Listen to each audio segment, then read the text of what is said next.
Hi, Cody Waite with Weight Endurance here at Session 6 Sport Performance, demonstrating one of our core to extremity sets that we use in our base builder strength program. So when we say core to extremity, what we're talking about is basically combining a core movement, a core exercise with some pushing and pulling, so you're going strengthening from your core out to your extremities, in this case your arms in most cases. So what we're going to do today is the Renegade row, which is a combination of a plank, that's your core piece, to a pushing and pulling motion with your arms using some moderate weights here, and connecting that piece of core strength to your outer extremities. Okay, so what you'll need here is, I'll show you two different variations, one with a dumbbell, which is much more stable, and then one with a kettlebell, which makes it slightly unstable, less stable as we go. So couple different variations depending on the equipment you have and the progressions that you're making. So Renegade row, here we go. You're going to drop down into a high plank with your hands in the dumbbell grips, okay? You're gonna want a little bit wider stance here probably than a normal plank because you're going to be pulling these dumbbells up. So from here, you're going to do a push-up, okay?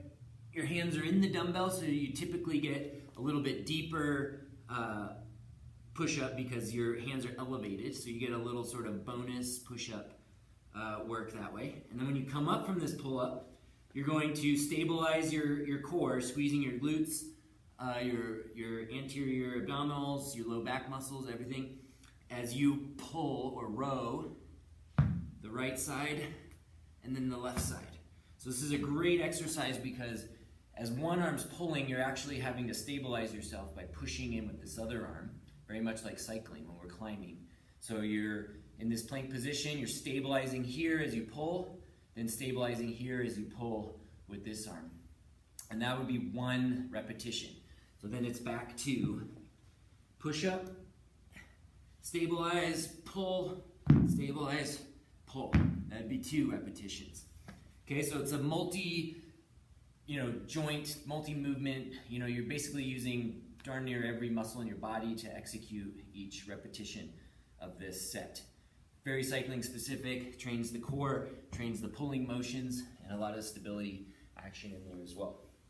So if you want to then, you can start with light dumbbells, increase to heavier dumbbells. That's one way to progress. Another way to progress is moving over to kettlebells. Now the progression with the kettlebell comes with the instability of a kettlebell, most kettlebells at least. So the ones that are a little smaller weights like this, the smaller the kettlebell, the more unstable, as you can see, these things become. So what happens is, one, your hands are up a little higher, so you potentially get a little deeper push up, but then as you're pushing and pulling and picking up and placing these kettlebells, they're gonna wanna wobble on you a little bit. So it requires a much more concentrated effort on the movement and total body kind of tautness and stability as you go through these movements without tipping over. Okay, so I'll do my best here to demonstrate.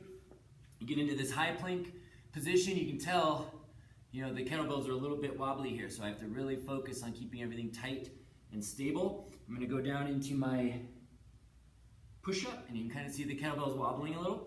Then I'm gonna really stabilize myself for this pull. As I'm pulling this kettlebell up, I'm really pushing this one into the ground to keep it stable, okay?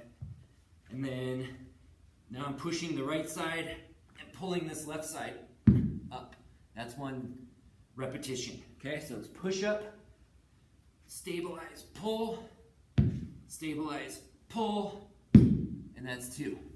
So I can tell you I was using every muscle from my, inside my feet, calves, lower legs, all the core, everything getting involved with that. It's a great, great cycling specific kind of total body, core to extremity strength training movement that's part of our base builder training set. So give it a try, start lightweight, start stable, and then as you get better, you can add that instability piece. Good luck, have fun.